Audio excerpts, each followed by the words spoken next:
నువ్వే మంచి నువ్వే దారి చూపే వెలుగు నువ్వే జ్ఞానమిచ్చే గురువు నువ్వే షిరిడి వాసా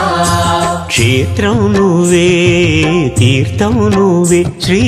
సాయినాథ ప్రేమ నువ్వే కరుణ నువ్వే మా సాయి దేవ పాపాలు తొలగించవచ్చావుగా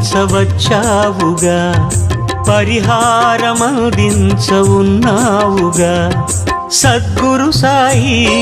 దయచూపవోయి షిరిడి సాయి కరుణించవోయి జ్ఞానం నువ్వే జ్ఞానం సాయి